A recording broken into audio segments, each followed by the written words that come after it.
মৰমৰ ছাত্ৰ-ছাত্ৰীসকল তোমালোক সকলোকে আমাৰ এই চেনেলটোলৈ পুনৰবাৰ স্বাগতম জনাইছোঁ। আজিৰ এই ভিডিঅ'টিত অসম জাতীয় বিদ্যালয়ৰ দ্বিতীয় শ্ৰেণীৰ আপোন পাঠৰ পাঠ নম্বৰ 16 কুকুৰ আৰু মঙহ এই পাঠটিৰ পাঠভিত্তিক যিখিনি প্ৰশ্ন আছিলে ইয়াৰে উত্তৰখিনি কৰি দিবলৈ চেষ্টা কৰিম। গতিকে ভিডিঅ'টো তোমালোকে মনোযোগেৰে শেষলৈকে চাই থাকিবা। ইয়াতে চাওঁ আহাচোন প্ৰথমতে কি দিয়া আছে ক্ৰিয়াকলাপত। ইয়াতে কৈছে যে অৰ্থৰ সৈতে চিনাকি হও আহা।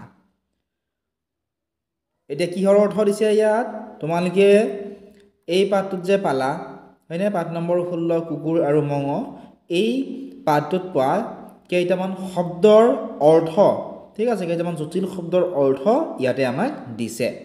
যেনে তোমালোকে পাইছিলা ঢেকুৰা শব্দটো, ঢেকুৰা মানে হৈছে মতা কুকুৰ, ঠিক আছে। ঢেকুৰা মানে কি হয়? মতা কুকুৰ। আপোন, আপোন মানে হৈছে নিজৰ। ছায়া, ছায়া মানে হৈছে ছা। জ্ঞাতি, জ্ঞাতি মানে হৈছে জ্ঞাতি বা কুটুম, ঠিক আছে। বৈৰী, বৈৰী মানে হৈছে শত্ৰু। এতিয়া নেক্সট চোৱাচোন, ইয়াতে কেইটামান প্ৰশ্ন দিছে। 1 নম্বৰত দিছিল যে প্ৰথমে কোৱা তাৰ পাছত লিখা কেইটামান প্ৰশ্ন দিছিল। সেই প্ৰশ্নকেইটাৰ উত্তৰ প্ৰথমতে ক'ব দিছিল, তাৰ পিছত লিখিব দিছিল। 2 নম্বৰত দিছিলে আমাক খালী ঠাই পূৰ কৰিবৰ কাৰণে এই যিবোৰ খালী ঠাই আছে এই খালী ঠাইবোৰ আমাক পূৰ কৰিব দিছিল, হয়নে?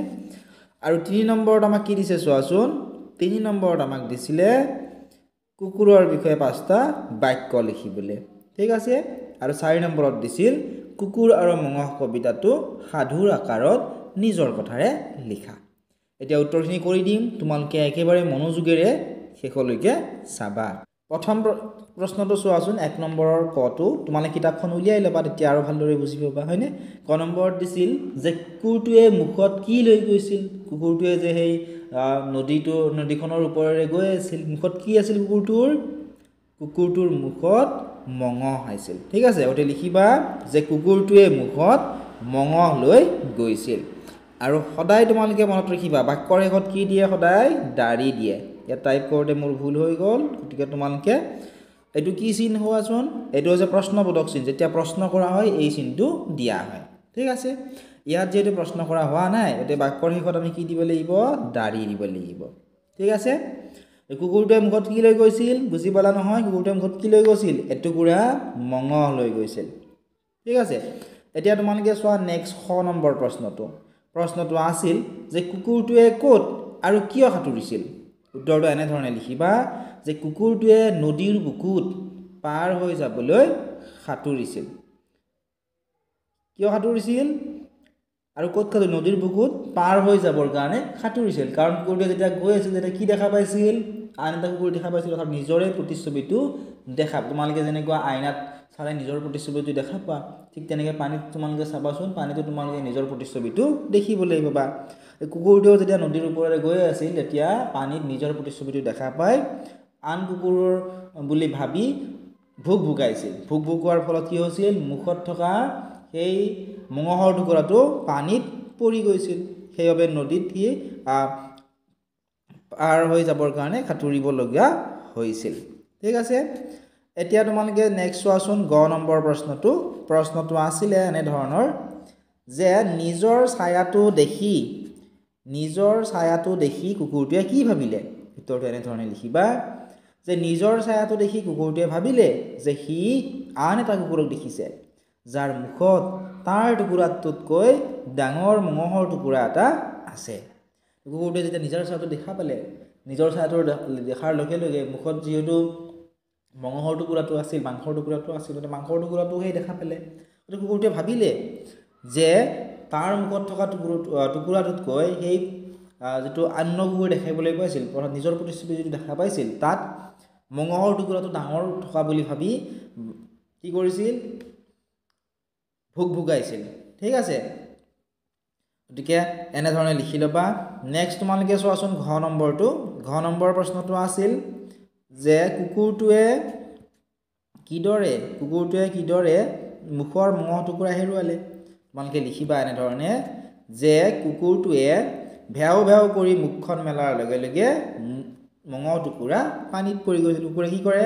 ভোক ভোগা হয়নে গতিকে যেতিয়া ভেও ভেও কৰি মুখখন মেলিলে মেলাৰ লগে লগে তলততো পানী আছিলে গতিকে পানীত কি হ'ল এই মাংসৰ টুকুৰা অৰ্থাৎ মাংসৰ টুকুৰাটো পৰি গ'ল এতিয়া চোৱা নেক্সট প্ৰশ্নটো আছিল যে মঙহ টুকুৰা হেৰুৱাৰ পিছত 9 নম্বৰটো চোৱা মঙহ টুকুৰা হেৰুৱাৰ পিছত কুকুৰটোৱে কি কৰিলে যেতিয়া মঙহ টুকুৰা পানীত পৰি গ'ল আৰু পানীত পৰাৰ লগে লগে পানীতটো পৰি নৰয় কাৰণ নদী আছিলে নদীৰ পানী বৈ থাকে হয়নে গতিকে মঙহ টুকুৰা কি হৈছিল পানীত উটি গৈছিল গতিকে লিখিবা যে মঙহ টুকুৰা হেৰুৱাৰ পিছত কুকুৰটোৱে নিজৰ ভুল বুজি দুখ মনেৰে উভতি গ'ল অৰ্থাৎ পিছতে কুকুৰটোৱে বুজি পালে যে হেতু নিজৰে প্ৰতিচ্ছবি আছিল আন কোনো কুকুৰ নাছিল গতিকে নিজৰ ভুল বুজি পালে আৰু মাংসৰ টুকুৰাটো হেৰুৱাৰ বাবে দুখ মনেৰে উভতি গুচি গ'ল এতিয়া চোৱা 2 নম্বৰত কি দিছে খালি ঠাই পুৰাবলৈ দিছে হয়নে ক নম্বৰত আমাক কৰি দিছে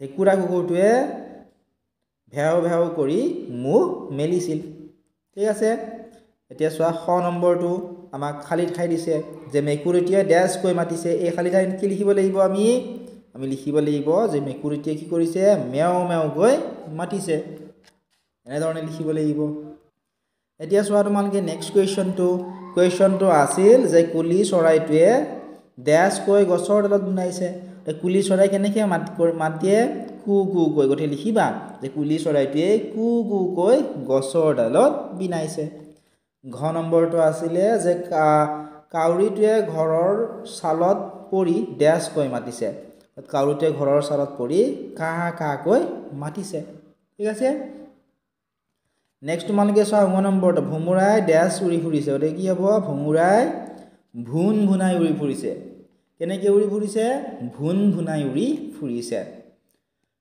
নেক্সট তোমালোকে চোৱাচোন 3 নম্বৰত দিছিল কুকুৰৰ বিষয়ে 5টামান বাক্য লিখা কি কৈছে চোৱা কুকুৰৰ বিষয়ে কি কৰিব দিছে 5টা বাক্য লিখিবলৈ কৈছে প্ৰথম বাক্যটো তোমালোকে এনে ধৰণে লিখিব পাৰা যে কুকুৰ এবিধ পোহনীয়া জন্তু মই একেবাৰে ইজি অৰ্থাৎ অতি সহজকৈ তোমালোকক লিখি দিছোঁ ঠিক আছে তেতিয়া তোমালোকৰ মুখস্থ কৰিবলৈ সুবিধা হ'ব খ নম্বৰটোত দিছিল যে ই মঙহ খাবলৈ বৰ ভাল পায় গ নম্বৰটোত দিছিল কুকুৰে ঘৰ পহৰা দিয়ে ঘ নম্বৰটো লিখিবা তোমালোকে যে কুকুৰে মানুহক বৰ ভাল পায় আৰু 9 নম্বৰ বাক্যটো লিখিবা কুকুৰ প্ৰভু ভক্ত ঠিক আছে এনেধৰণে তোমালোকে লিখিব লাগিব নেক্সট চোৱাচোন 4 নম্বৰত দিছিল আমাক যে কুকুৰ আৰু মঙহ কবিতাটো সাধুৰ আকাৰত নিজৰ কথাৰে লিখিব দিছে কি কৈছে যে কুকুৰ আৰু মঙহ যিটো কবিতা আছে সেইটো সাধুৰ আকাৰত নিজৰ কথাৰে লিখিব দিছে এতিয়া চোৱা গোটেইখিনি যদি বুজাই লিখিবলগীয়া হয় বহুত দীঘলীয়া হ'ব যেহেতু তোমালোকে দ্বিতীয় শ্ৰেণীত পঢ়া অৰ্থাৎ ক্লাছ 2ত পঢ়া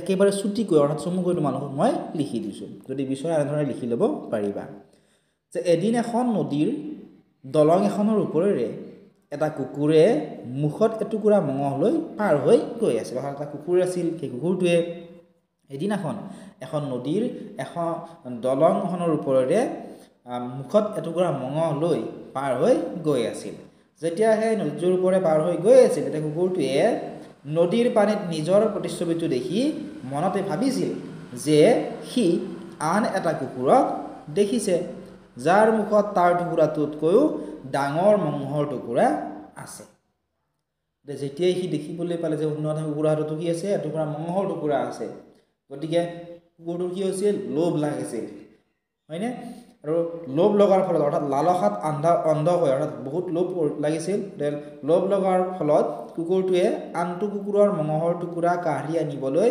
মুখ মেলাৰ লগে লগে নিজৰ মুখত থকা মঙহৰ টুকুৰাটো পানীত পৰি পানীৰ সোঁতত উটি গৈছিল আৰু যেতিয়াই পানীত পৰি পানীৰ সোঁতত উটি গৈছিল তেতিয়াই কুকুৰটোৱে কৰা নিজৰ ভুল বুজি পালে কি বুজি পালে যে হেতু কুকুৰ যিটো কুকুৰ পানীত দেখিবলৈ পাইছিল বা আন যিটো কুকুৰ দেখিবলৈ পাইছিল সেই কুকুৰটো নিজৰে প্ৰতিচ্ছবি আছিল ঠিক আছে আশা কৰিছোঁ ধুনীয়াকৈ বুজি পালা যদি বুজি পোৱা নাই আৰু এবাৰ চাইবা তাৰ পিছতো যদি বুজি নোপোৱা আমাৰ হোৱাটছআপ নম্বৰ দিয়া আছে হোৱাটছআপত মেছেজ কৰি তোমালোকে সুধিব পাৰি